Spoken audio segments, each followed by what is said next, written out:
Nauna po tayong persons of interest, at least dalawa po yung persons of interest, at inaalam pa po kung ito po bang mga persons of interest ay affiliated po to any group po. 2 sa 4 na suspect sa pagdukot sa American vlogger sa Zamboanga del Norte, tukoy na ng Philippine National Police. Isa sa suspect nakita sa Rogue Gallery ng PNP. Ilang biyahe ng bus sa Parañaque Integrated Terminal Exchange patungong Bicol, kanselado na dahil sa bagyong Christine. It's just one of the resource person that was invited in previous hearing. Now, yung preparation is still normal because we treat the former president as one of the resource person that will shed light on the issue of AJK.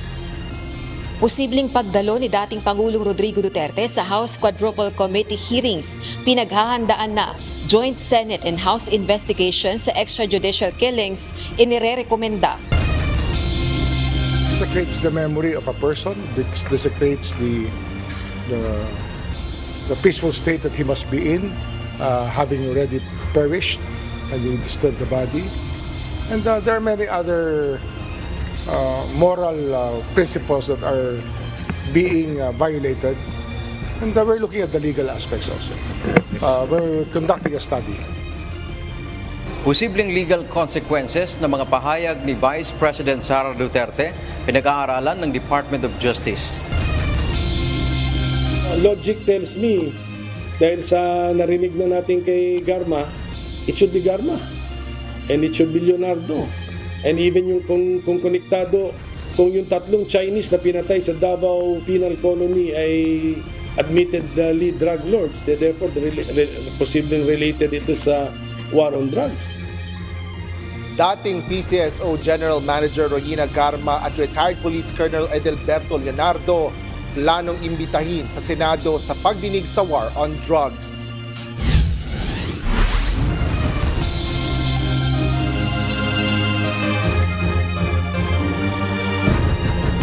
Magandang hapon Pilipinas at sa buong mundo.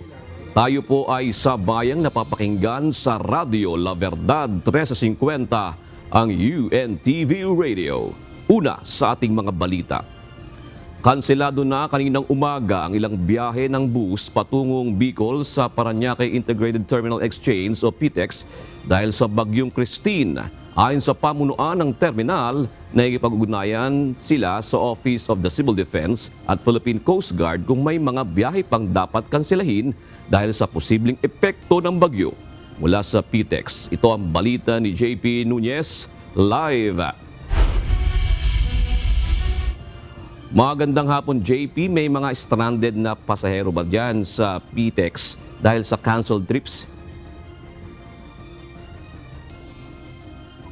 June, ayon sa pamunuan ng PITEX, kahit merong mga canceled trips, wala namang na-stranded pa na pasahero dito. Dahil yung kanilang abiso naman ay naipadala nila kanina doon sa mga pasahero dito sa PITEX at maaga nga silang nakapag-abiso doon sa mga pasahero. Kaya walang stranded ngayon kahit na merong mga canceled trip, bunsod nga nitong bagyong Christine.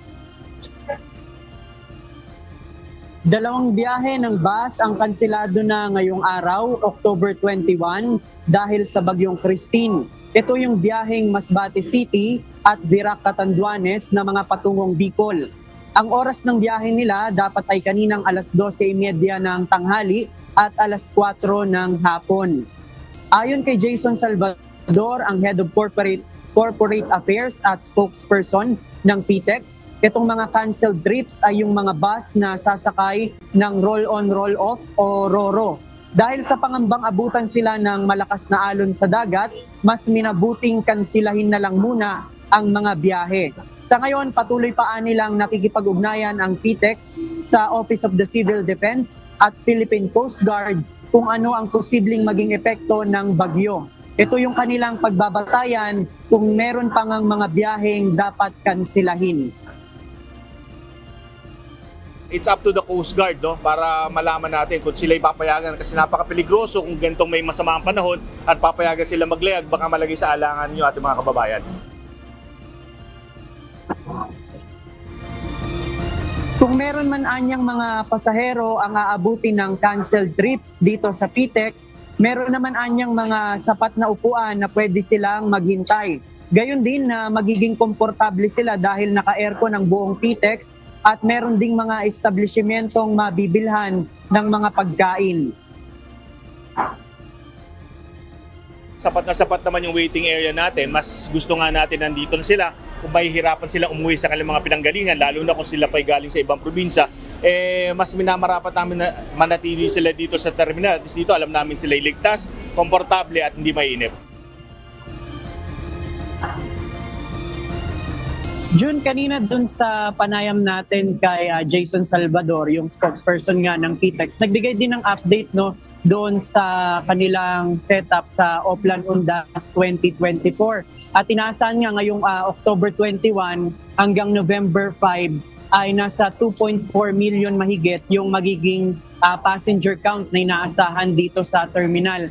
Sa October 25, inaasahan yung bulto na magsisimula, yung bulto ng mga pasahero dito sa terminal. Kanina naman naobserbahan ng PITX na alas 3 pa lang ng hapon ay umabot na o lumagpas na agad ng 100,000 mahigit yung foot traffic. Kumpara daw dun sa kanilang mga foot traffic kapag ka Monday, mataas na ito. At inaasahan nga itong darating pang mga araw bago yung November 1 ay talagang magkakaroon na ng influx o pagtaas ng bilang ng mga pasahero dito sa PTEX. Yan muna ang ating latest live. Wala dito sa PTEX. Balik sa'yo, June.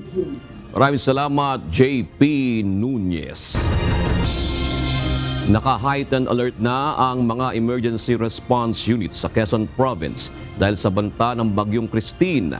Nakahanda na rin ang mga relief items ng lalawigan para sa mga residente na posibleng maapektuhan ng bagyo.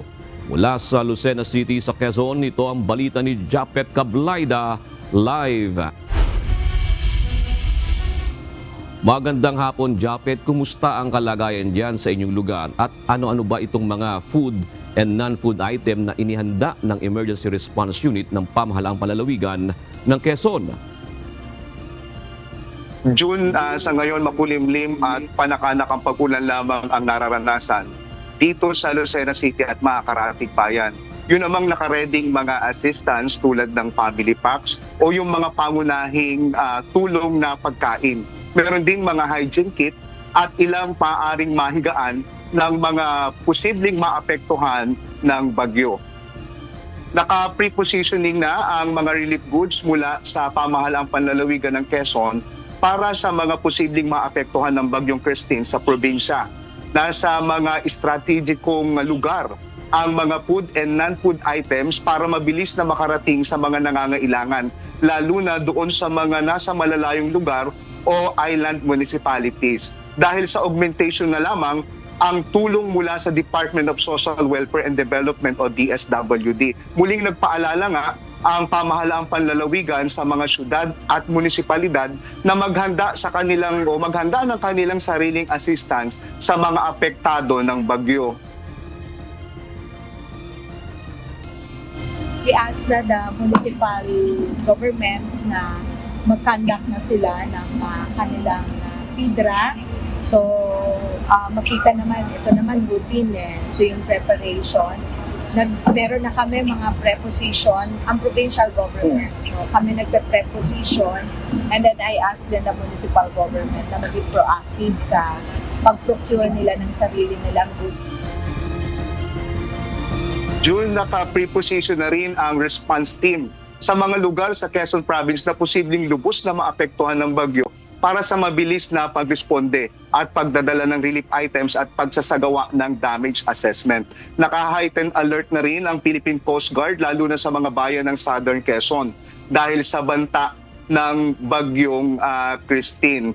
Isa June ang Pulilio Group of Island sa mahigpit na binabantayan ng probinsya kung saan kabilang nga dito ang mga bayan ng Pulilio, Patnanungan, Panukulan, Bordeos at Humalig na ito nga yung mga island municipality. Yan muna ang update mula dito sa Lucena City. Balik sa iyo, Jude. O Japet, dun ba sa Pulilio Island nakapagdala na ng mga relief goods para kung sakaling sila maapektuhan talaga, nando doon na kaagad yung kailangan ng mga tao kung sakasakaling matindi nga ang maging epekto sa kanila ng bagyo? Yun, kanina sa panayam natin kay Governor Helen Tan, ay may nauna na silang lugar para sa mga relief items. Meron dito kasi sa probinsya, sa iba't ibang mga distrito at malalayong mga lugar, meron silang tinutukoy na lugar kung saan doon nila nilalagay yung mga pangpaon ng ayuda. Kanina hindi na natin inabutan ang head ng PDRRMO kung saan personal siyang tumungo dito nga sa Pulilio Group of Islands para matutukan ang operasyon at paghahanda sa mga nasabing lugar, June. Japet, gaano ba ka-challenging pagka tinamaan ng matinding bagyo yung Pulilio Island diyan sa Quezon? June, 6 hours, 7 hours. Malayo kasi biyahe ito ng dagat. Biyahe sa dagat. Kaya malimit ang nagiging problema nila ay paghahatid ng ayuda.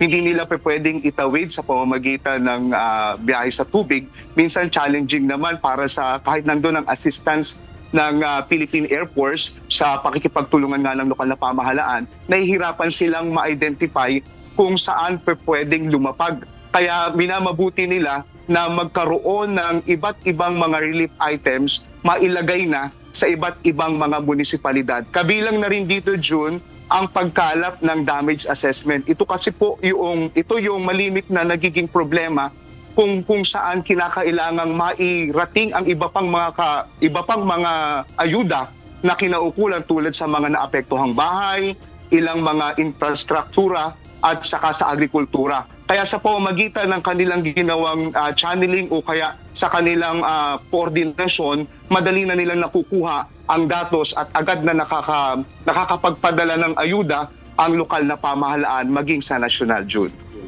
Alright, Japet, ingatan kayo ng Panginoon dyan sa Quezon Province. Salamat, Japet Cablaida.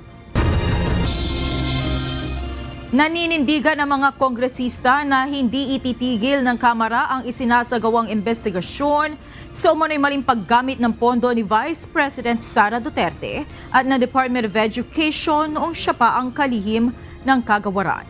Para naman sa mga mambabatas, tila galit na ang pangalawang Pangulo dahil sa mga binitiwan nitong kontrobersyal na pahayag sa isang press conference noong Biyernes, October 18. Ito ang balita ni Rosalie Cos. Trabaho po namin yun And therefore, dapat walang let up to show what really happened.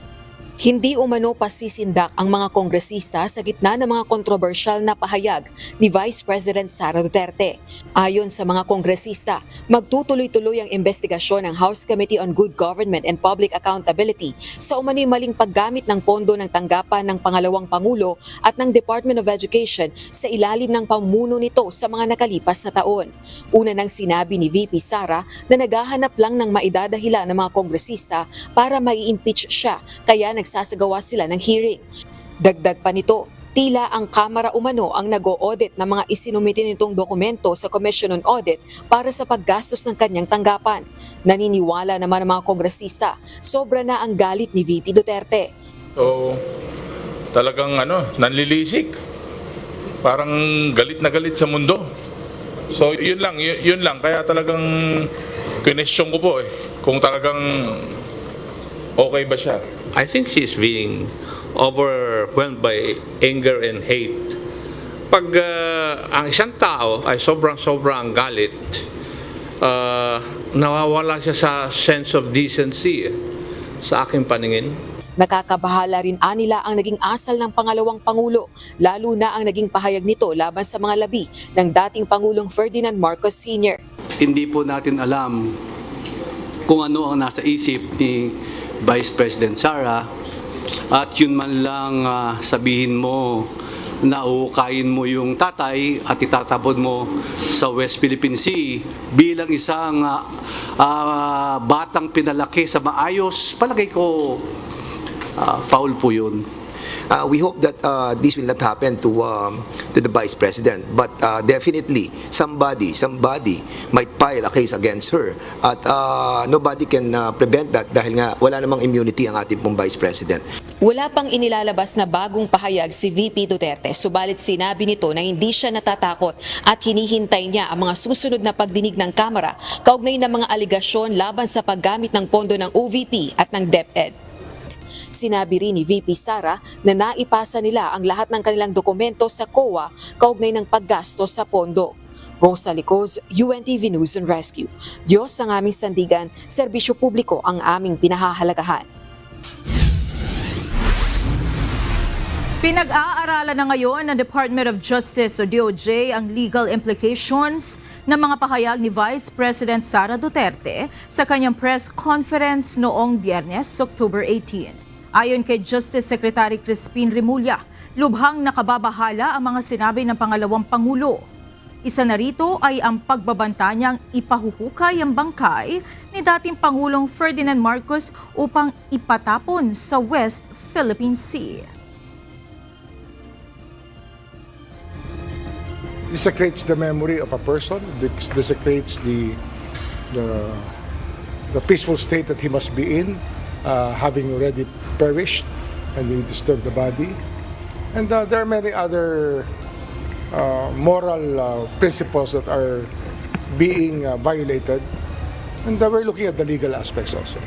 We're conducting a study. Naniniwala ang dalawang political analyst na hindi pa matatapos ang direktang pambabatikos ni Vice President Sara Duterte kay Pangulong Ferdinand Marcos Jr. Asahan pa umano ang matindi pang bangayan ng kampo ni VP Sara at ni PBBM. Ito ang balita ni Nel Maribuhok. Panimula pa lang to, iinit pa to at gugulo pa to. When I say iinit pa, gugulo pa ang usapan. Lalala pa yung pagdagulan. Mas titindi pa ang bangayan ni na Pangulong Ferdinand Marcos Jr. at Vice President Sara Duterte. Ayon sa political analyst na sina Attorney Michael Henry Yusinco at Professor Dennis Coronacion, kahit hindi pa sumasagot si Pangulong Marcos sa pambabatikos ni VP Sara, asahan pa ang patuloy na hindi pagkakaunawaan ng dalawang kampo. Tayong mga nanonood, tayong mga nasa paligid, we should expect the political discourse to be more heated, more intense, and I would say dirtier. Tingin ko hindi na po kahit kailan na magkakabate o magkakaroon ng maayos muli nilang relasyon nila. Unless of course, there will come a time na yung interest nila ay magiging pareho na naman pagdating sa politika. Naniniwala si Attorney Yusinco na malaki ang posibilidad na bahagi ng political strategy ni VP Sara ang kanyang pagpuna sa Marcos administration. This is part of a bigger or broader political strategy that is also connected to the elections in next year, no? So, yan talagang taktika nila, no? They will do something outrageous like the press con so that it will generate political discussion, political debates. Sa kabila naman nito, para sa dalawang analyst, hindi na dapat tinatalakay pa sa publiko o sa isang press conference ang mga pagpuna sa kasalukuyang administrasyon. Ayon kay Attorney Yusinco, kung may ebidensya ng irregularidad, maaaring isampa naman sa ombudsman o sa Kamara para sa impeachment complaint. Para naman kay Professor Coronacion, kung may personal na hindi pagkakaunawaan, dapat pag-usapan na lamang ang mga ito ng dalawang pamilya upang malutas. Hindi dapat dinidiskusyon sa publiko if it's a feud, personal difference between the President and the Vice President. Tingin ko hindi dapat hindi nila dinidiscuss yan. It should be between themselves, even between their families. Nel Maribuhok, UNTV News and Rescue. Diyos ang aming sandigan, serbisyo publiko ang aming pinahalagahan. Tukoy na ng Philippine National Police ang 2 sa 4 na suspect sa kidnapping ng American national sa Zamboanga del Norte noong Huwebes. Ayon kay PNP Public Information Office Chief Brigadier General Gene Fajardo, Isa rito ang kabilang sa Rogue Gallery ng PNP. Ito ang balita ni Leia Ilagan. Meron na po tayong persons of interest, at least dalawa po yung persons of interest, at inaalam pa po kung ito po bang mga persons of interest ay affiliated po to any group po. Bumuo na ang Philippine National Police ng Critical Incident Management Task Group na mag-iimbestiga sa pagdukot sa American National na si Elliot Eastman sa Zamboanga del Norte noong Huwebes. Katuwang ng PNP sa isinasagawang investigasyon ng Armed Forces of the Philippines at Philippine Coast Guard. Ayon kay PNP Public Information Office Chief Police Brigadier General Jean Fajardo, mayroon na silang persons of interest matapos na matukoy ang 2 sa 4 na suspect. Pinasok po yung bahay po ng biktima, ay kasama po doon yung kanyang asawa at yung kanyang mga in-laws po, at accordingly doon sa mga nakausap na mga witnesses, one of the suspects ay apparently ay wala naman pong takip sa muka, at nakita po doon na sinasabing inaayos di umano yung isang bangka po doon. So may mga composite artist sketch na po tayo nung ipinakita po itong picture po na ito. Even doon sa mga Rogues Gallery po natin ay na-identify po na mga witness. So ito po yung naging lead kung bakit na-identify po natin. We have the alias so far po. Sa ngayon, inaalam na lamang ng PNP kung anong grupo kabilang ang mga suspect. They are now conducting operational research to confirm whether itong 2 persons of interest natin is associated or at least affiliated sa Abu Sayyaf group or any local terrorist group operating in these areas po. Kinampirma rin ni Brigadier General Fajardo na hindi pulis ang mga suspect gaya ng pakilala ng mga ito. Based po doon sa initial profile po ay hindi naman po. So ang tinitingnan po is yung possible affiliation and association po nitong 2 na may alias na po tayo doon sa mga LTGs o local terrorist group operating doon po sa areas po na yon. Sinabi pa ng General na sa ngayon ay inaalam pa ng PNP ang totoong motibo sa pangingidnap, lalo na't hanggang ngayon ay wala pa ring natatanggap na ransom demand ang pamilya ng biktima. Isa po yun sa iniisip po at pinag-aaralan nga po ng ating investigating unit kung talagang ang intention po talaga ay kidnapping for ransom, ay dapat po sa ngayon po since October 17 pa po nangyari itong insidente, October 21 na po ngayon, 4 days has already lapsed, and yet wala pa pong nare-receive na any demand for ransom. So lahat po ng anggulo maliban po sa kidnapping for ransom po ay inaalam po at iniimbestigahan po. Nakausap na rin po ng ating investigating unit yung mismong asawa po ng biktima at yung iba pa pong nakakakilala sa biktima. Ang FBI nakikipag-ugnayan na rin sa lokal na pamahalaan at sa pamilya ng biktima kaugnay ng insidente. Noong Huwebes ng gabi, October 17, dinukot ng 4 na armadong suspect na nagpakilalang mga pulis si Eastman sa loob ng kanyang bahay sa Sitio Tungawan, Barangay Poblasyon, Sibuco, Zamboanga del Norte. Pumalag ito kaya't nabaril ng mga suspect sa mabilis na tumakas kasama ang biktima. Lula ng bangka patungo sa direksyon ng Sulu o Basilan. Leia Ilagan, UNTV, News and Rescue. Diyos ang aming sandigan, serbisyo publiko ang aming pinahahalagahan. Hinatulang guilty ng Taguig City Regional Trial Court Branch 153 ang 17 mga kasapi ng bandidong Abu Sayyaf Group. Kaugnay sa pagdukot at pang-hostage sa 21 dayuhang turista at resort workers sa isla ng Sidapan, Sabah, Malaysia noong April 2000. Dinala pa ang mga bihag sa Hulo, Sulu at humingi ang grupo ng $2.4 million na ransom kapalit ng kalayaan ng mga ito. Bawat isa sa mga bandido ay pinatawan ng hanggang 40 taong pagkakabilanggo. Kinilala naman ni Department of Justice o DOJ Secretary Crispin Remulla ang tapang at dedikasyon ng pisikal na humawak ng kaso. Kabilang naman sa mga naging katuwang ng kagawaran sa pagkamit ng hustisya ang National Intelligence Coordinating Agency, Philippine National Police, Armed Forces of the Philippines, Philippine Army, Bureau of Jail Management and Penology at ang pamahalaan ng Estados Unidos. Pinaghahandaan na ng House Quadruple Committee o Quadcom ang posibleng pagdalo ni dating Pangulong Rodrigo Duterte sa pagdinig bukas October 22, 2024. Samantala, irerekomenda naman ni Quadcom Overall Chairperson Representative Robert Ace Barbers na magkaroon na lamang ng joint investigation ng Senado at Kamara kaugnay ng issue sa extrajudicial killings o EJ case sa ilalim ng drug war ng Duterte administration. Ito ang balita ni Rosalie Cos. He's just one of the resource person that was invited in previous hearing. Now, yung preparation is still normal because we treat the former president as one of the resource person that will shed light on the issue of AJK. Wala pang kumpirmasyon ng House Quadruple Committee o Quadcom kung dadalo sa pagdinig si dating Pangulong Rodrigo Duterte sa Martes, October 22. Ito ay matapos formal na ipadala ang imbitasyon ng 4 House panels at siguruhing matatangkap ito sa pamagitan ng Philippine National Police o PNP. Sumipot man o hindi ang dating Pangulo, handa ang Quadcom para sa ika-9 nilang pagdinig. More than asking any educated question, we would like to listen to his educated answer. For him to explain to us why is it necessary on the war on drugs that more than 20,000 people were killed.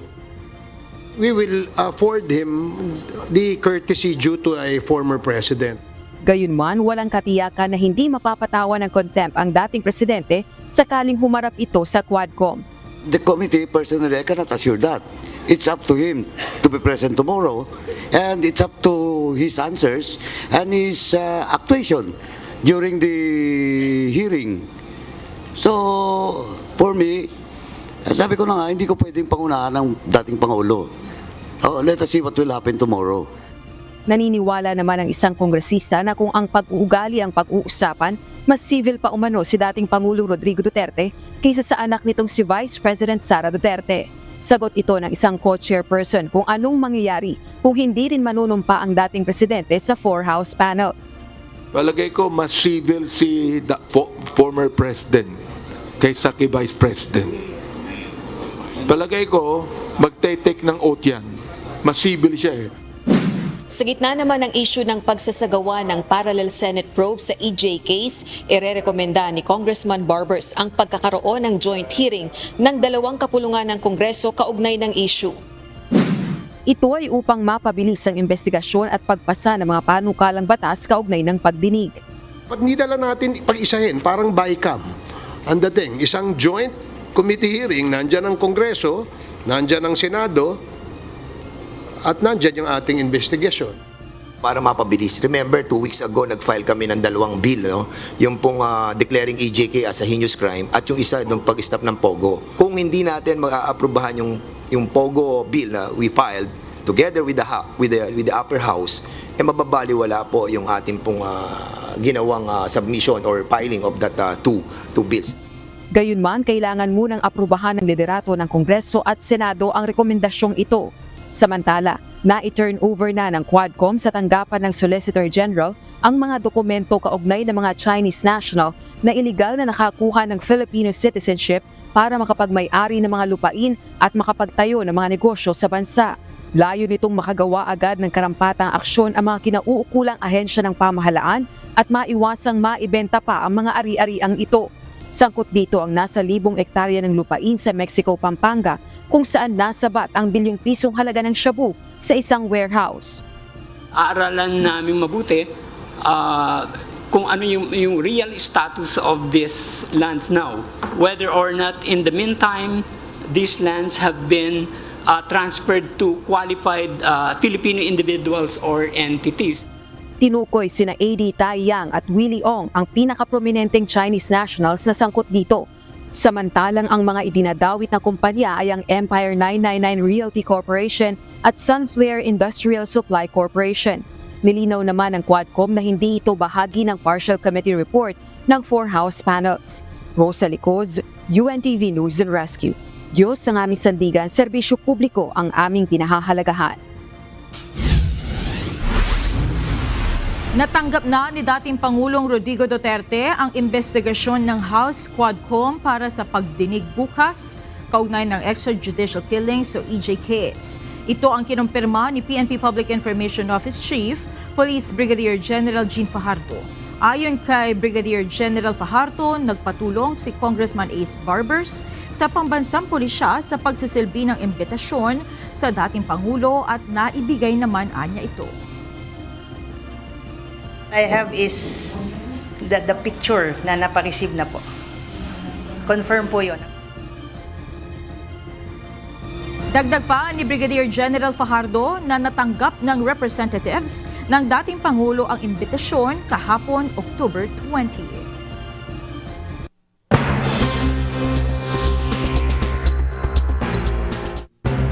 Dumalo si King Charles at Queen Camilla sa isang church service sa Sydney bilang unang activity sa kanilang 6 na araw na pagbisita sa Australia. Ito ang unang pagbisita ng hari sa bansa mula nang maging pinuno siya ng estado noong 2022. Nakipagkita ang royal couple sa kanilang taga-suporta matapos ang service, kung saan daang-daang tao ang naghintay upang makausap at makita sila.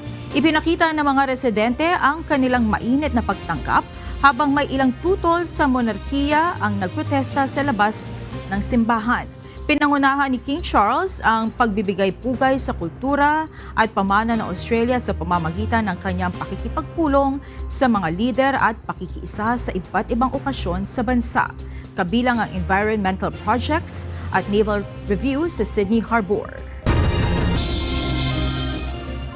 Nagpalitan sina United States Vice President Kamala Harris at Presidential Candidate Donald Trump ng matitinding akusasyon habang sila'y nangangampanya sa battleground states 16 na araw bago ang halalan. Pinagdudahan ni Trump ang kwento ni Harris tungkol sa dati nitong trabaho sa isang fast food chain nang siya ay mag-serve ng fries sa Pennsylvania. Sinagot ni Harris ang mga akusasyon ni Trump sa isang tweet at tinawag itong exhausted, unstable, and unfit to be President of the United States. Dikit ang laban ng dalawa sa mga survey, lalo na sa swing states. Ipinagpatuloy ni Trump ang kanyang kampanya sa mga isyu ng ekonomiya at imigrasyon habang hinikayat ni Harris sa mga botante na labanan ang kaguluhan at pananakot na iniuugnay niya kay Trump. Sibak ng ByteDance, may-ari ng TikTok, ang isang intern matapos itong akusahan ng pangingialam sa pagbuo ng kanilang artificial intelligence o AI model. Nilinaw ng kumpanya na may mga maling impormasyon sa ilang ulat na kumalat sa social media na nagsasabing malaki ang naging pinsala ng insidente. Nilinaw ng ByteDance na ang intern ay bahagi ng advertising technology team at walang kaugnayan sa AI lab kaya't hindi naapektuhan ng kanilang operations, kabilang ang kanilang sikat na AI chatbot na Dubaw. Itinanggi rin ng ByteDance ang mga ulat na umabot sa $10 million ang naging pinsala sa sistema ng AI training. Matapos ang insidente, sinabihan din ng kumpanya ang universidad tungkol sa ginawa ng intern. Ang ByteDance na kilala sa mga sikat na app tulad ng TikTok at Douyin ay isa sa mga nangunguna sa larangan ng algorithm development sa AI para sa iba't ibang aplikasyon, kabilang na ang text-to-video tool na Gmeng. Pinag-aaralan ng Senado ang mga potential resource person sa isasagawang pagdinig sa War on Drugs campaign ng Duterte administration. Ito ay matapos italaga na ang Senate Blue Ribbon Committee na mangunguna sa investigasyon sa issue. Ayon kay Committee Chairperson Senator Aquilino Coco Pimentel III, iimbitahan nila ang ilang mga personalidad na naglabas na ng mga mabibigat na pahayag sa House hearing. Ngunit hindi pa muna iimbitahan sa pagdinig si dating Pangulong Rodrigo Duterte. Ito ang balita ni Asher Cadapan Jr. I will meet with my staff, ililista namin yung potential na resource persons. Pero gaya ng sinabi ko kanina, maging practical naman kami, hindi naman lahat ng posible imbitahin namin. Mamili kami ng siguro para orderly ang investigation natin. Dapat yung kwento orderly din. Naghahanda na ang Senate Blue Ribbon Committee sa pagsasagawa ng pagdinig sa kampanya kontra iligal na droga sa panahon ni dating Pangulong Rodrigo Duterte.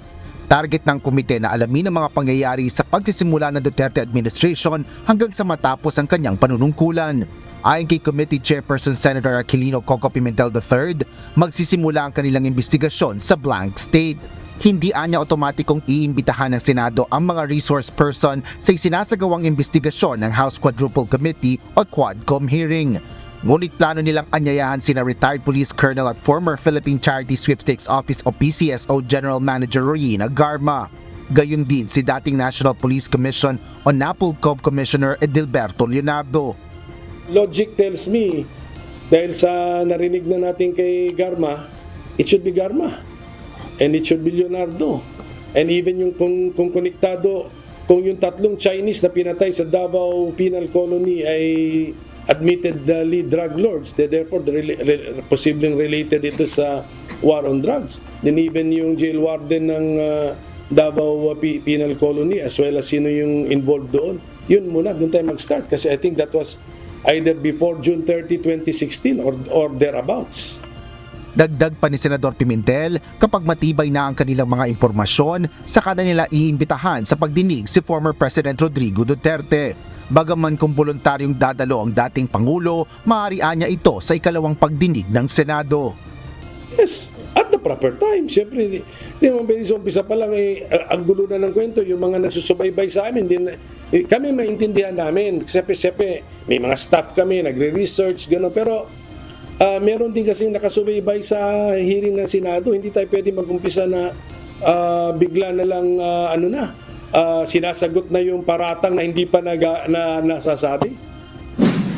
Nauna nang sinabi ni Senador Ronald Bato de la Rosa na haharap pa rin sa pagdinig ng Senado si dating Pangulong Rodrigo Duterte kahit hindi na siya ang mangunguna sa komite.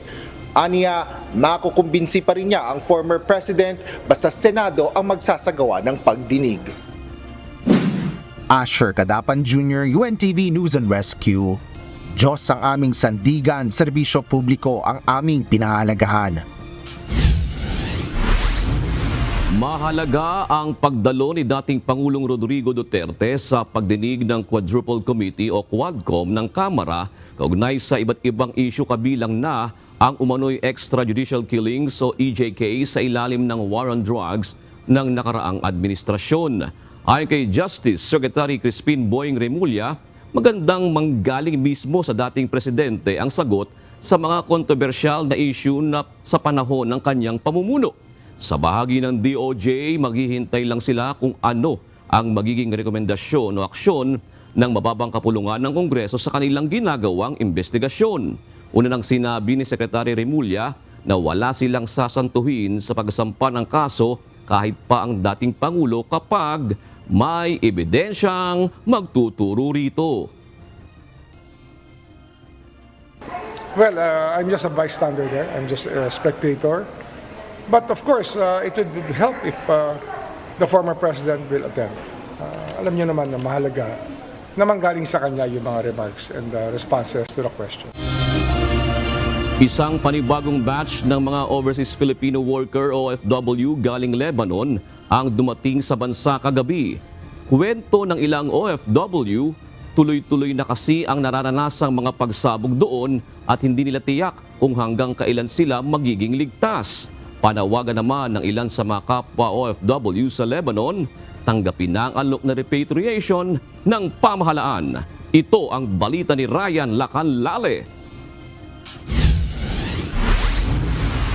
Kami po ay sobrang thankful po na nakauwi po kaming ligtas dito dahil po kahapon kahit sa airport na po kami ay tuloy-tuloy pa rin po yung pagsabog doon. Nakarinig pa rin po kami ng mga ilang pagsasabog doon at hindi po namin masasabi kung hanggang kailan po kami magiging safe doon. Ang walang tigil na mga pagsabog sa Lebanon ang naghikayat kay Avelin para umuwi na sa bansa at tanggapin ang alok na repatriation ng pamahalaan. Aniya, wala nang kasiguraduhan ng kanilang kaligtasan kung mananatili pa sila doon. Si Aling Soriana Canor, 1995 pa ng mga ibang bansa, ngunit pinili na rin niyang umuwi dahil sa takot. Bagamat malayo ang kanyang lugar sa mga pagsabog, hindi sila nakakatulog dahil ramdam nila sa tuwing may sumasabog. Sa totoo lang po sa amin sa Lebanon, naririnig namin na magkabila ang putukan. Medyo malayo kaya lang wala kang tamang tulog kasi kasi lagi kang nayayanig po.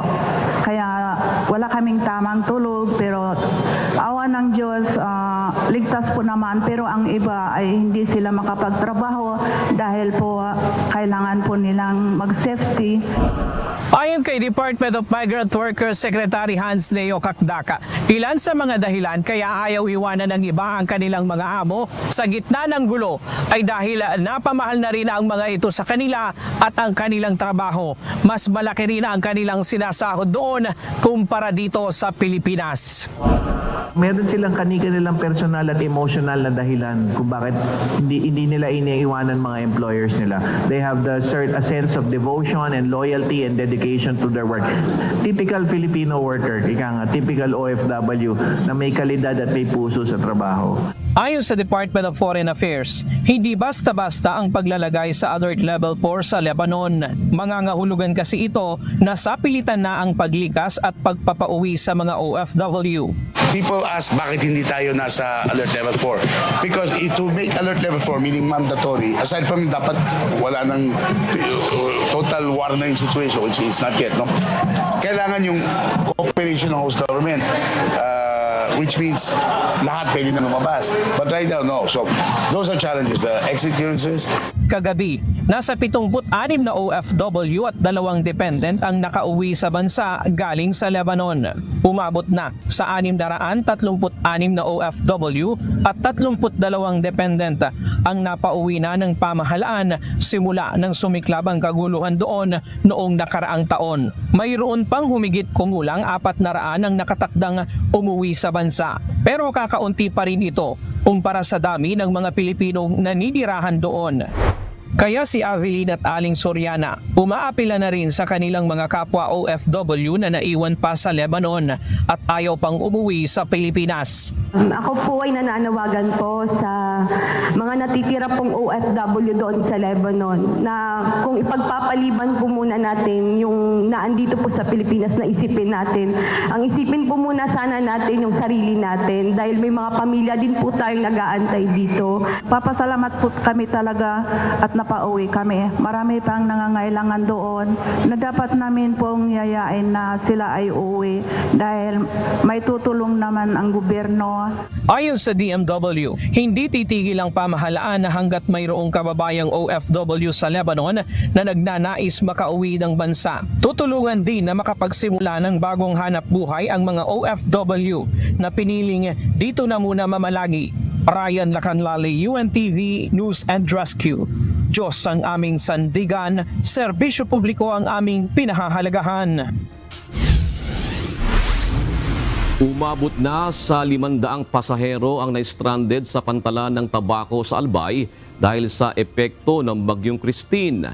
Namahagi naman ng libreng pagkain ng Port Management Office sa apektadong biyahero. Mula sa Masbate City, ito ang balita ni Jerry Galicia, live. Magandang gabi, Jerry. Ano ba ang kalagayan ng mga naantalang pasahero dyan sa mga pantalan sa Bicol? Saan ba sila partikular na nakaipon at nanunuluyan? Yes, June, yung 500 stranded na pasahero doon sa Tabaco, Albay ay pasamantalang nanunuluyan doon sa passenger terminal doon sa Tabaco, Albay at sila ay pinagkalooban ng pantawid gutom ng Port Management Office kaninang tanghali. Nakahanda ng Rapid Damage Assessment and Needs Analysis Team ng Office of Civil Defense o OCD Bicol para sa mga mangangailangang residente na maapektuhan na Bagyong Christine sa Bicol Region. Naka-standby na rin po ang ating mga Rapid Damage Assessment and Needs Analysis Teams composed of different agencies in case mag-deploy po tayo nitong ARDANA teams. Kaninang alas 10 ng umaga nga itinas na rin ng OCD Bicol sa red alert status ang sitwasyon sa Kabikulan. Lalo na ngayon itinas na rin ang Weather Bureau Pag-asa Signal Number 1 sa isla ng Catanduanes maging sa Camarines Norte, Camarines Sur, Masbate at Sorsogon. Pinakamatas na ang gagawing koordinasyon ng lahat ng stakeholders ng RDRRMC at mga concerned agency. As of 10 a.m. ay magre-raise na po kami ng red alert status just in case po lang naman, since there is still a possibility pong bumaba yung bagyo, ensure po natin yung coordination with the different PDRMOs and our response agencies po dito sa Kabikulan. June, upang mapabilis ang pagkalap ng mga datos kaugnay ng sitwasyon at epekto ng bagyo sa 6 probinsya sa Kabikulan, naka-alerto naman ang regional response assets sa posibleng deployment sa mga mangailangan na lokal na pamahalaan. Kanselado naman ang lahat ng biyahe ng anumang uri sa sasakyan pandagat na biyaheng Isla ng Catanduanes at Camarines Norte bunsod ng banta ng bagyo. Wala na rin biyahe mga sasakyan pandagat dito sa Isla ng Masbate, ang mga biyahe ng Mobo at Pasacao, Aroroy to San Andres, Quezon at Masbate papuntang Pilar Port sa Sorsogon. Kaugnay nito, pinagkalooban naman ng Port Management Office o PMO Bicol ng libreng pagkain ng mga nasa 500 stranded na pasahero sa pantalan ng Tabaco sa Albay. Ito yung mga pasahero na inabutan ng pagtaas ng warning signal na sana ay tatawid sa Isla ng Catanduanes. Sa taya ng OCD Bicol, may mahigit 1,000 pasahero na stranded sa 4 na lalawigan sa Bicol na apektado ng bagyo. Ito ang mga pantalan sa Tabaco, Piedras sa Albay, Birac sa Catanduanes, Mobo, Placer at San Pascual, Masbate, Matnog, Bulan, Pilar at Castilla Port sa Sorsogon. Dito nga kami ngayon dun sa passenger terminal ng Philippine Ports Authority dito sa Masbate City at meron ditong 6 na makababayan natin stranded. Inabutan nga ng strong warning signal number 1 dito sa Isla ng Masbate. Silang lahat ay taga mainline Bicol, June. Alright, maraming salamat, Jerry Galicia. Target ngayon ng Office of Civil Defense 5 na maglagay ng mga communication radio sa island barangays at maging sa mga bangka sa Camarines Norte. Layon ng hakbang na maiwasan ang insidente ng pagkawala ng mga mangingisda tuwing nagkakaroon ng bagyo sa naturang lugar. Ito ang balita ni Brian Baldarahe.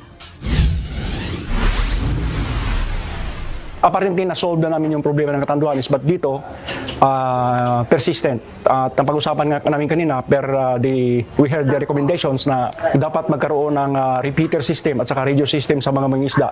Yung mga maapektuhan. Sa layuning maiwasan ang pagkawala ng mga mangingisda tuwing magkakaroon ng bagyo, plano ngayon ng Office of Civil Defense 5 na maglagay ng mga high-frequency radio sa island barangay sa Camarines Norte. Nais din ng ahensya na mag-install ng mga repeater radio sa mga bangka upang magamit sa pagmomonitor ng bagyo. Ayon sa OCD5, mas mapabibilis kasi nito ang pagbibigay ng babala at abiso sa mga mangingisda habang ito ay nasa laot na posibleng abutan ng bagyo. Si Gob propose na magkaroon ng repeater system diyan sa may Calaguas, sa Humalig, dito sa basta repeater system. Ang gagamitin ay HF at saka BHF radio. So, yun yung proposal ni Gob na i-forward namin yung request sa National Maritime Council para mabigyan ng funds. Kanina sa pulong na isinagawa ng OCD5 sa pamahalaang panlalawigan ng Camnorte kasama ang iba't ibang disaster response agency, binigyan din nito na napakahalaga ng pagtutulungan ng bawat ahensya para mabantayan ang coastal area sa lalawigan. Matatandaan noong nakaraang bagyong Enteng, 11 mangingisda ang nawala sa Camarines Norte. 7 doon ay nawawala pa rin hanggang sa kasalukuyan. Sa ngayon, patuloy na ang pakikipag-ugnayan ng PNP Maritime sa mga coastal barangay sa Camnorte upang maiwasan ang mga naturang insidente. Yun po yung medyo mahirap no, sa part po natin tsaka ng Philippine Coast Guard. May mga matitigas po talaga yung ulo na pumapalaot pa rin kahit may mga advisory na. At yun din po yung hinihingi nating tulong sa ating mga mamamayan na kung sana po ay paalalahanan din natin na itigil na po muna yung pamamalaot sa ganitong oras ng sakuna para maiwasan po yung aksidente. Samantala, nagbigay ng babala ang OCD5 sa publiko kaugnay sa posibleng malakas na ulan dulot ng bagyong Christine. Nasa 100 to 200 mm kasi ang posibleng dalang ulan ng naturang bagyo. Inalerto na ng ahensya ang mga Municipal Disaster Risk Reduction Management Office para sa mabilis na pagresponde sa mga apektadong lugar. Sa ngayon, nakahanda na ang 2,500 family food packs mula sa DSWD para sa mga pamilyang posibleng maapektuhan ng bagyong Christine dito sa Camarines Norte. Brian Baldarahe, UNTV News and Rescue. Diyos ang aming sandigan, serbisyo publiko ang aming pinahahalagahan. Nag-abiso na ang Office of Civil Defense Cordillera na ikansela o ipostpone muna ang mga tourism activities sa rehiyon gaya ng trekking o hiking dahil sa posibleng banta ng Bagyong Christine. Ayon sa pamunaan ng OCD-CAR, posible rin na maapektuhan ang higit 600 na mga barangay sa Cordillera sa posibleng malakas sa pag-ulan na dala ng bagyo. Mula sa Baguio City, ito ang balita ni Grace Doctolero live. Grace, kumusta ang sitwasyon ngayon dyan sa City of Pines? Monica, dito sa Baguio City ay hindi paramdam ang Bagyong Christine. Kaninang umaga hanggang ngayon ay naging maganda ang panahon pero sa ngayon ay may mga nararamdaman tayong mga bahagyang malakas na ihip ng hangin. Itinaas na ng Cordillera Regional Disaster Risk Reduction and Management Council o RDRRMC ang alert status ito sa red at ipinagtibay ang Charlie Emergency Preparedness at Response Protocols upang matiyak ang maximum na papanahon at tumutugon na pagsubaybay, babala, koordinasyon at interoperability ng mga hakbang sa paghahanda at kahandaan ng pagtugon sa CAR bilang paghahanda sa epekto ng Bagyong Christine. Nagpulong kaninang umaga ang Cordillera RDRRMC para sa pre-disaster risk assessment upang talakayin ang mga banta ng nasabing bagyo. Tiniyak din ng OCD-CAR ang strategic prepositioning ng mga asset at resources, magsagawa ng risk assessment sa lokal na antas, ihanda ang mga evacuation center, i-maximize ang paggamit ng lokal na pondo ng DRRM at maging maagap sa pagtiyak ng kaligtasan ng ating mga mamamayan. Ayon kay Frankie Cortez, Information Officer ng OCD-CAR, naabisuhan na nila ang local government units ng rehiyon kabilang ang Department of Tourism na abisuhan ang mga turista na mag-rebook o postpone muna ang mga tourism activities ngayong linggo dahil sa banta ng bagyo. Sa ngayon, dahil nga wala pa pong masyadong pag-uulan, ina-expect po natin yung pagbugso ng ulan, siguro mga around tomorrow hanggang Friday na po ito pagdating ng Bagyong Christine malapit sa ating kalupaan. So kung nakausap po namin kanina ang Department of Tourism at maglalabas na rin po sila ng tourism advisory, particular na sa mga trekking activities dito sa probinsya ng Benguet. Meron din tayong mga water activities, mga lake at mga river system sa Abra na kailangan din po nating bantayan masyado at tingnan din natin yung mga tourism activities dito sa Mountain Province.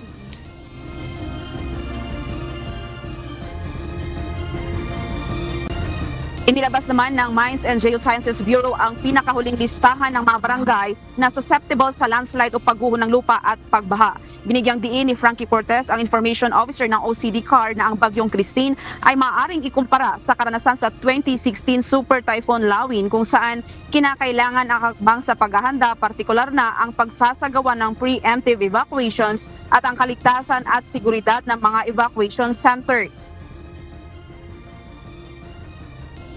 Po base doon sa latest na inilabas na forecast ng PAGASA at MGB list na inilabas din kaninang alas 2 ng umaga, no?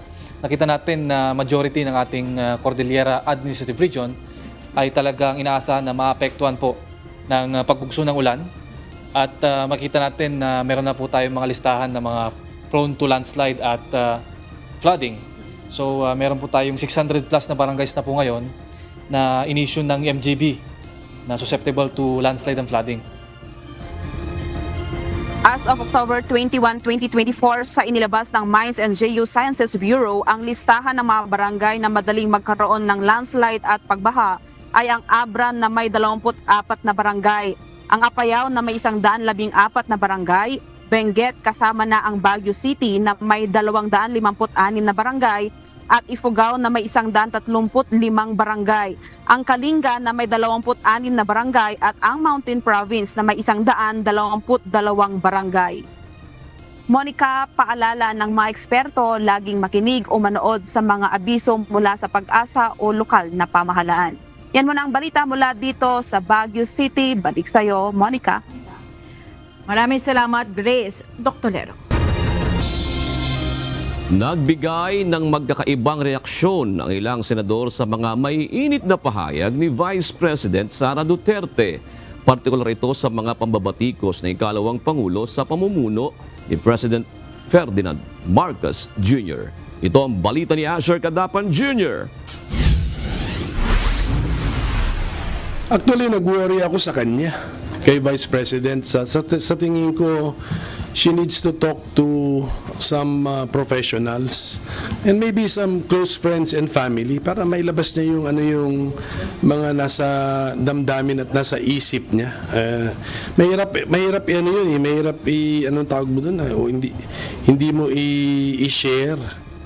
Nababahala si Senador Aquilino Coco Pimentel III para kay Vice President Sara Duterte. Ito ay matapos nitong maglabas ng mga kontrobersyal na pahayag sa gitna ng mga isyu na ibinabato sa kanya. Kabilang dito ang pambabatikos ni VP Sara sa pamumuno ni Pangulong Ferdinand Marcos Jr. Isa pa ang pagbabanta nito na ipatatapon niya sa West Philippine Sea ang mga labi ng ama ni PBBM na si dating Pangulong Ferdinand Marcos Sr. Ayon kay Senador Pimentel, strange o hindi karaniwan ang sinabi ni VP Sara. Gayunman, tinitingnan niya pa rin ito sa positibong paraan. Kung nakatingin ako sa positive, mabuti nga itong ganito ka attentive to detail ang ating Vice President and willing to criticize the administration kasi nagkakaroon tayo ngayon ng check and balance. At least may check. Merong isang tao dyan na inaanunsyo niya sa buong bansa at sa buong mundo na andyan siya to check the administration. So that's a welcome development sa isang demokrasya that there is someone, some party, some group checking the administration. Naniniwala naman si Senador Cynthia Villar na masyadong na-prosecute o labis na nausig si Vice President Sara Duterte dahilan para magalit ito. Sa kabila nito, umaasa ang mambabatas na magkakaayos pa ang dalawang pinakamataas na opisyal ng bansa. Siyempre galit kung ano-ano na iisip kasi galit. Kasi I think masyado namang pin-prosecute kaya nagagalit. So siguro yun ang reason doon. But sana magbati na lang para walang problema. Hindi naman sang-ayon si Senate President Francis Chis Escudero sa ilang mga mainit na pahayag na inilabas ni Vice President Duterte. Paliwanag ni Senador Escudero, maayos ang pamumuno ni PBBM na makikita rin anya sa takbo ng ekonomiya ng bansa. Partikular na anya dito ang pagbaba ng inflation rate habang maganda naman ang growth rate. Bukod rito, hindi rin nababagay sa ikalawang pinakamataas na opisyal ng bansa ang kanyang mga pahayag. Yung ilan doon ay opinion niya at ginagalang ko. Subalit yung ibang mga binitiwan niyang salita, medyo unbecoming sa kanya bilang pangalawang pinakamataas na opisyal ng bansa. Kabilang na yung pagpugot ng ulo ng Pangulo, medyo hindi yun nababagay, ika nga, sa isang napakataas na opisyal ng ating bansa. Nagbigay naman ng payo ang Senate leader sa Vice Presidente. Kaya nga sa akin ay paalala lamang sa ikalawang Pangulo, kaugnay sa pagbibitiw ng mga salita tulad niyan. Dahil hindi naman siguro may kakailan, naglalabas din siya ng sama ng loob o pagka-frustrate. Pero hindi pa rin rason yan para sa akin na magbitiw ng ganyang uri ng mga salita. Lalo pat maraming tumitingala, sumusubaybay at sumusunod sa kanya. Asher Cadapan Jr., UNTV News and Rescue. Diyos ang aming sandigan, serbisyo publiko ang aming pinahalagahan. Lumagda sa isang kasunduan sa Commission on Elections ang mga kilalang technology company upang tumulong sa paglaban sa mga fake news at pagpapakalat ng maling impormasyon na may kaugnayan sa paparating na halalan. Tatanggalin umano ng Meta ang mga peke at mapanganib na content sa Facebook habang hindi tatanggap ng paid political ads ang Google at TikTok. Mula sa Maynila, ito ang balita ni Dante Amento live.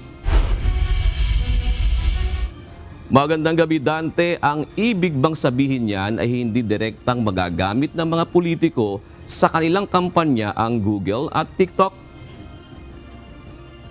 Magandang gabi, June. Yan ang lumalabas pagdating sa paid political ads ay hindi nga magagamit ng mga tumatakbo o mga kumakandidato itong mga platform na ito para ma-promote ang kanilang kandidatura.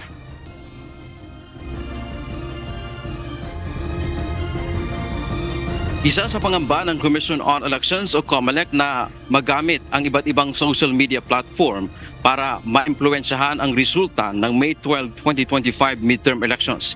Partikular na kung gagamitin ito sa pagpapakalat ng pekeng impormasyon. Kanina lumagda ang COMELEC ng Pledge of Support kasama ng Meta, Google at TikTok. Ayon kay Chairman George Erwin Garcia, isa itong welcome development dahil naniniwala ang komisyon na inaasahan na gagamitin ng mga tumatakbo o mga kumakandidato ang social media para sa kampanya. Ang problema nila, papaano nila i-monitor ang accounts ng mga kandidato o kumakandidato sa dami nito. What if the platforms will be used in order to promote misinformation, disinformation, and fake news? Yan at all costs lalabanan nating lahat. Makakatuwang nila ngayon ang mga social media platform para mamonitor lalo na ang mga peke o troll lang na account. Ayon sa Google at TikTok, hindi pa rin sila tatanggap ng paid o bayad na political ads ng isang kumakandidato o grupo sa paparating na halalan. Paliwanag ng TikTok, ayaw nilang magamit ang kanilang platform sa pagkakabahabahagi. Lahat anya ng political advertisement nalilitaw ay iti-take down o kaagad nila itong tatanggalin. We don't allow political advertising kasi ayaw namin na maging venue for division. You know, we don't want people to feel divided. We want people to come together to exchange ideas freely and safely and positively. Yung taking down on split seconds lang. Ang Google naman ay noon pa anyang nakaraang 2022 elections ay hindi na rin sila tumatanggap ng paid political ads. So sa Google platform po during the regulated period, wala rin pong political ads. Samantala, ang Meta naman na namamahala sa Facebook at Instagram ay tatanggap pa rin naman sila ng bayad o paid political ads. Pero kapag ang content ay mapanganib-anya at malinaw na peke, ay agad nila itong i-take down o tatanggalin. Ito ang isa sa safety measure na kanilang gagawin. Nangako ang tatlong kumpanya ng suporta sa COMELEC para sa eleksyon. Anila hindi sila papayag na magagamit ang kanilang platforms sa pagpapakalat ng fake news, disinformation o kaya ng misinformation. We will continue to work with COMELEC and other election stakeholders in fulfilling our commitment to make our platform a place for equality, safety, dignity, and free speech. Jun, dahil nga sa moderno na ngayon ang ating teknolohiya, ito yung isa nga sa pangamba ng COMELEC na baka nga magamit ang iba't ibang mga SOCMED na ito, social media platform sa pagpapakalat ng fake information o para dayain yung mga botante o kaya pagdating sa panahon ay paring malito pa ang ating mga kababayang botante para sa halalan sa pagpili ng kanilang mga kandidato. At isa nga din sa nagiging hakbang ngayon ng COMELEC, lahat ng mga social media account na gagamitin ng ating mga kababayang tumatakbo ay dapat yan irehistro sa Commission on Elections. Ang period ng registration yan ay 1 buwan pagkatapos ng COC filing. At inaasahan natin matatapos yan sa unang linggo ng Disyembre. So, ang sinasabi dito ng COMELEC na lahat, kahit pa yan ay vlogger o supporter ng isang kumakandidato, kailangan din na mairehistro dito sa COMELEC yung kanilang mga social media platform na magpapalabas o magpopromote ng kandidatura ng isang tumatakbo sa paparating na eleksyon. Yan ang ating update. Wala dito sa Maynila.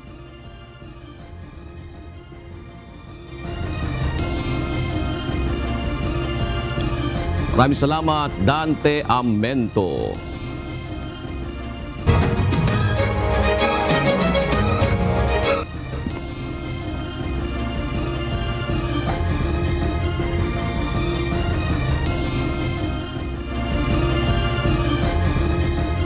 Perwisyo ngayon sa mga residente ang gumuhong tulay sa Matinapangi, Davao City dahil sa tumawid na truck na may sakay ng mga buhangin. Nakatakda ring kasuhan ng lokal na pamahalaan na may-ari ng truck dahil sa pinsala na idinulot nito. Ito ang balita ni Marisol Montaño. Sa tinuod lang ma'am, dako yung kayong perwisyo. Labi na yun sa mga residente sa Inigo Village ma'am.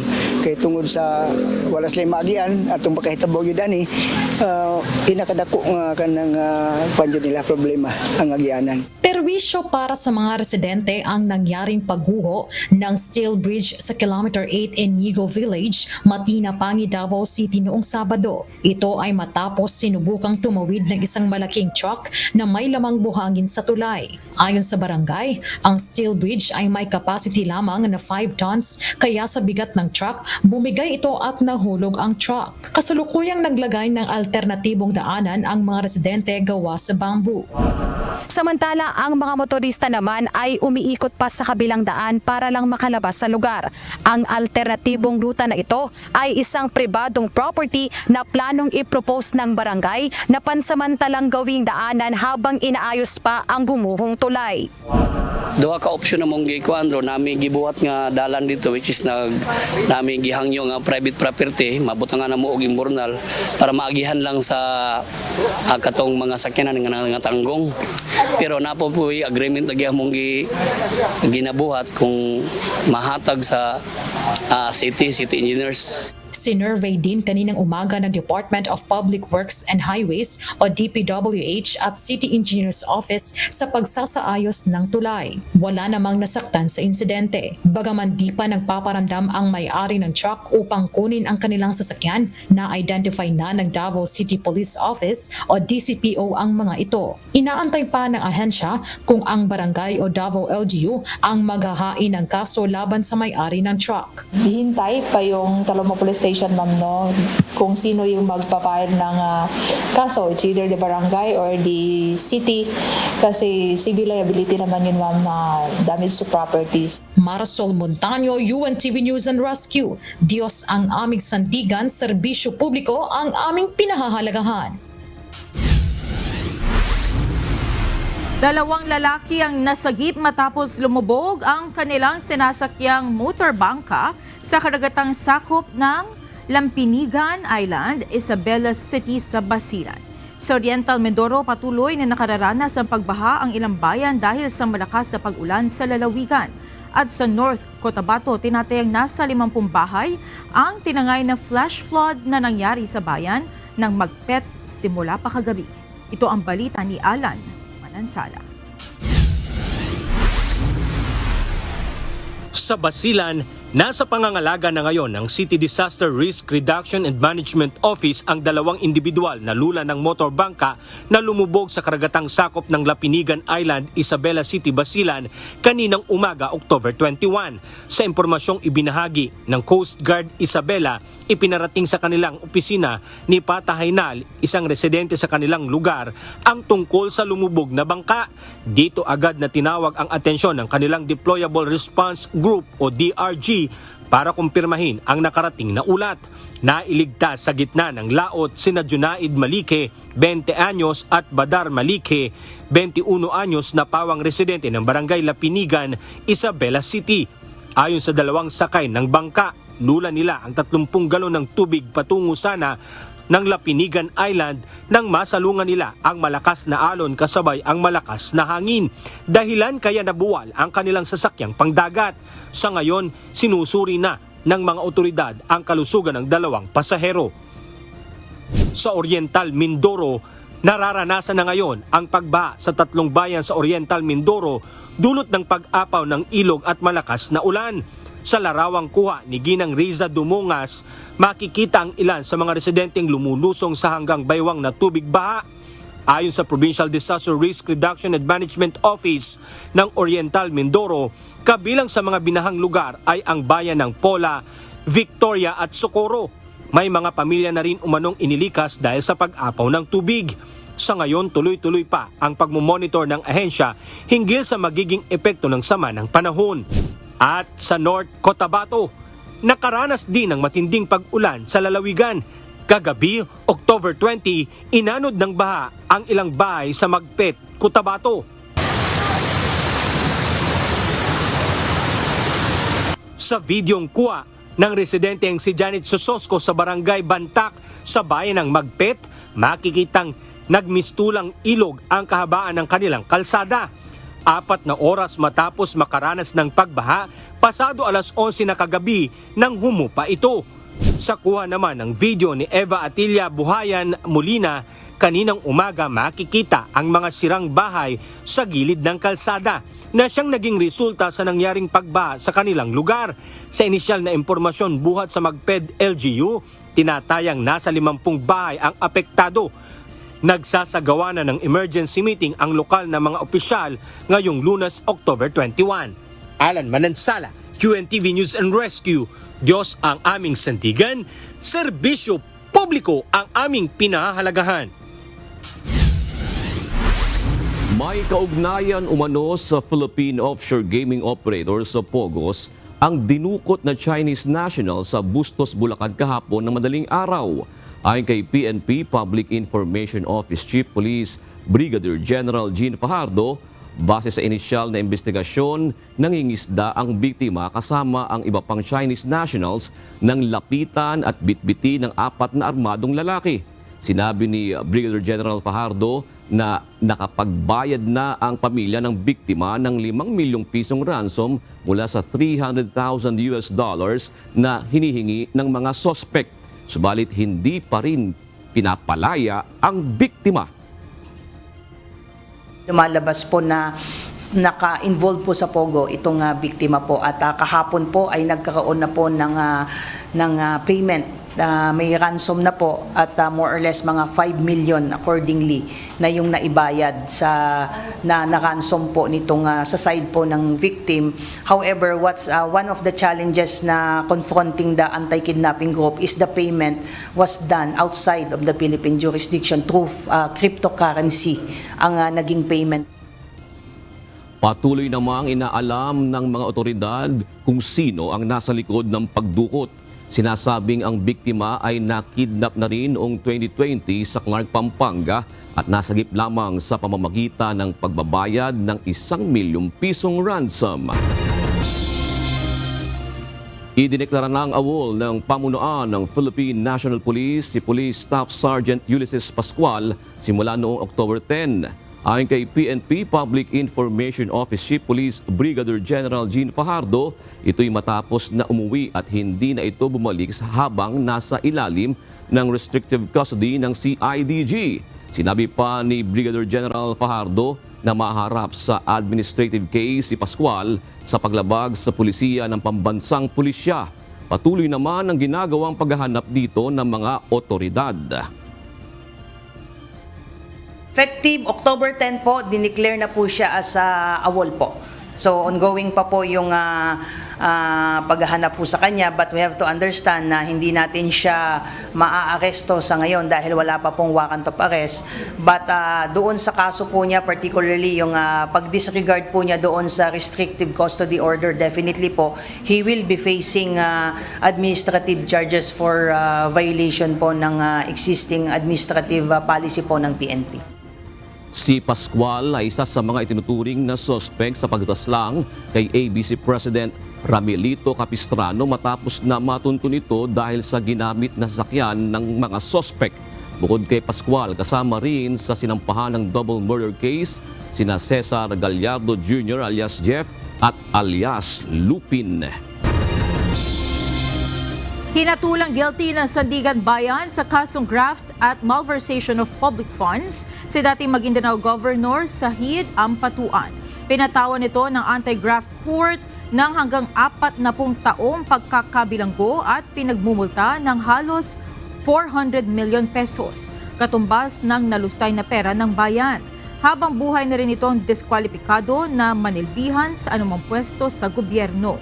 Nagugat ang kaso sa hindi naipatupad na konstruksyon at rehabilitasyon ng farm-to-market roads na nagkakahalaga ng 400 million pesos noong siya pa ang gobernador ng Maguindanao.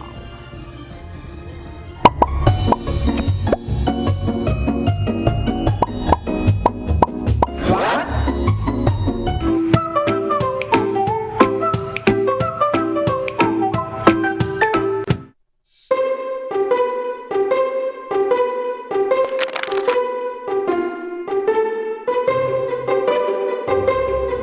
Dagdag kaalaman po. Nako, lakas ng hulog ha. Pero hindi nyo ba naitatanong, ano po ba ang nauuna? Hulog o kidlat? Alamin po natin.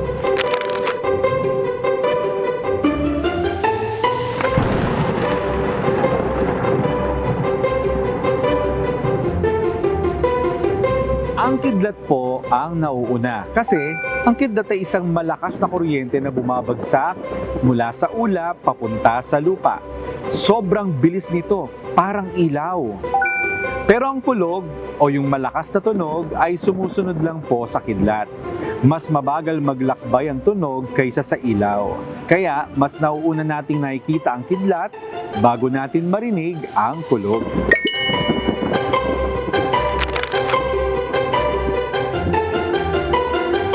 Kaya, kung nakita mo ang kidlat at narinig mo ang kulog, alam mo na ang ibig sabihin niyan. Mas nauna mong nakita ang kidlat bagong marinig ang kulog. Sana po may natutuhan kayo at laging tatandaan, mapalad po ang tao na nakakasumpo ng karunungan at ang tao na nagtatamo ng kaunawaan.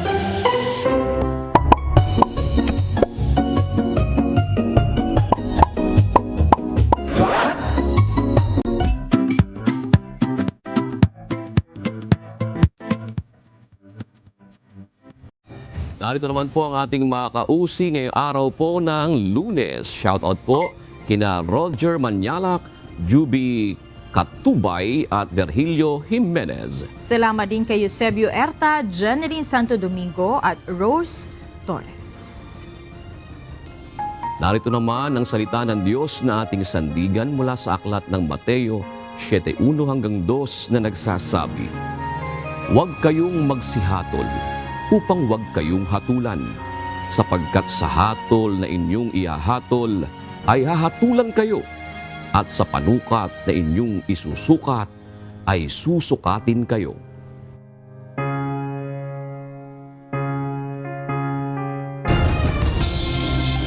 At yan ang naging kabuuan ng ating balitaan ngayong gabi. Aming inilahad ng buong katapatan kung paano namin nasaksihan. Kayo po'y makapagtitiwala na ang aming nakita at narinig ang aming ibinabalita. At dito po sa UNTV, Diyos ang aming sandigan. Serbisyo publiko ang aming pinahahalagahan. Magandang gabi po.